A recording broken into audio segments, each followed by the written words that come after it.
Hello, I'm Tina Sibley and I'm here to tell you that you can make a massive difference to the way that you feel when you're speaking in public just by the way you change how you think. Now there are two parts to this. First of all, there's what you're thinking about prior to the event. And then there's what you're thinking about when you're actually at the public speaking event. So first of all, before the event, what is it that's going through your mind whenever you think about speaking in public or giving a presentation? Now, if you're like most of the people that I've coached, there will be things like, oh my gosh, I can't possibly do it. No, no, no, no, I'm too terrified. I don't even want to think about it. I start to feel sick even just imagining myself out there on the stage. This is very common, but it is not at all helpful. Let's have a little look at what's going on here. First of all, I can't do it. Well, do you know what? Yes, you absolutely can. You can do it. Millions of people have overcome this fear, and if they can do it, so can you. I too had this fear when I first started out in my working career, and it really was one of those debilitating feelings when you think you can't do it, but when it comes down to the reality of it, you can. You're not going to die. Nobody's going to come and eat you or slap you or anything like that. You can do it. The only thing that's stopping you is you, and a lot of the fear is imagined. The next thing that I want you to consider is some of the words that are going in your mind as you're thinking some of these things. For example, people say, oh my gosh, I'm absolutely terrified, or I'm petrified. Now just think about it for a minute. Are those words, number one, appropriate? And number two, are they helpful? Now, if I let you loose into a field along with a very hungry tiger that had not eaten for about a week, I would give you permission to be terrified or petrified. And it would be appropriate for you to feel that way because, yes, now your life is in big danger. But when you're speaking, there's nobody going to come and, no tiger's going to come and eat you up, and your life is not in danger. In fact, there's very little at stake. Yes, sometimes it might be a job interview or you might be doing a sales presentation, but you know what? If it doesn't work and you don't get that sale or you don't get the job, it's not the end of the world. There's always the next thing out there. So it's not really appropriate to be terrified or petrified. So the first thing I'm going to ask you to do is ban that language. Okay? I'll tell you why I want you to ban it.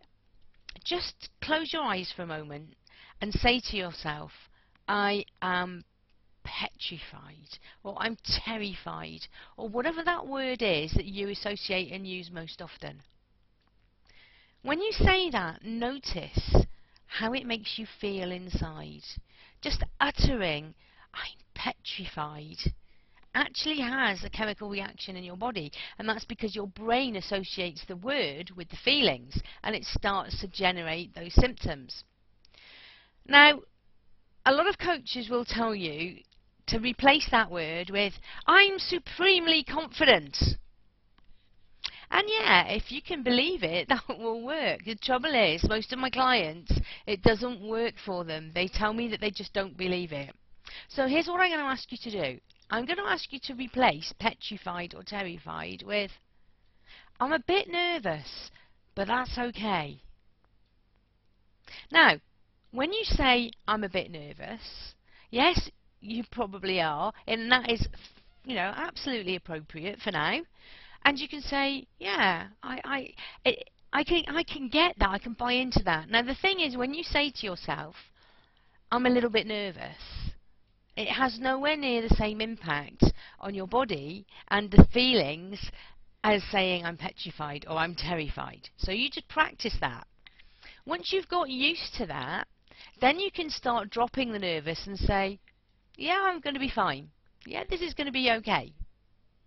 Once you get used to that, then you move up to the next stage and say, yeah, this is exciting, this is going to be good. And then, gradually, you will get to the stage where you can say, yes, I'm confident.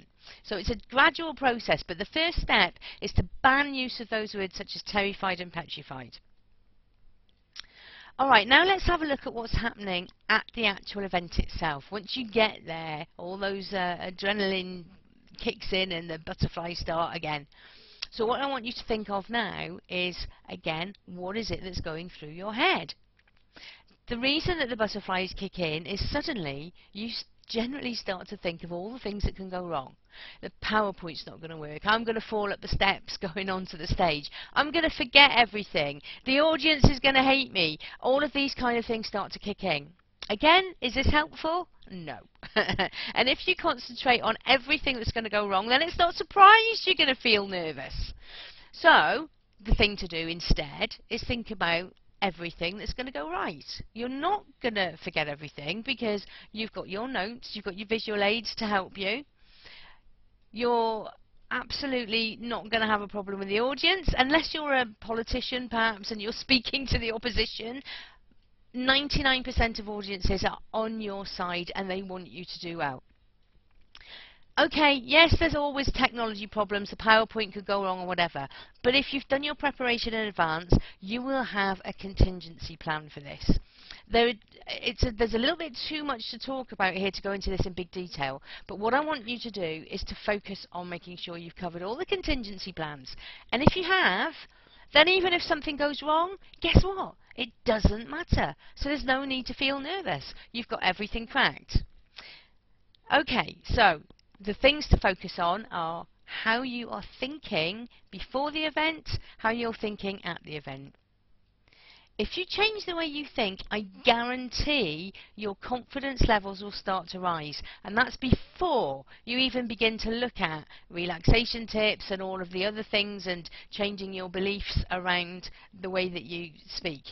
So for more information, I've got some great resources to help you. You can either check out my book that I've written all about the topic of overcoming fear called Befriending the Bear of Public Speaking. It's available on Amazon and the link is below. Or you can watch my webinar or come and attend my free webinar, which is live on the 6th of February 2013 at 6 PM GMT time, and again the details on the link are below this video. Wishing you every success with overcoming those nerves and having all the success you deserve with your speaking.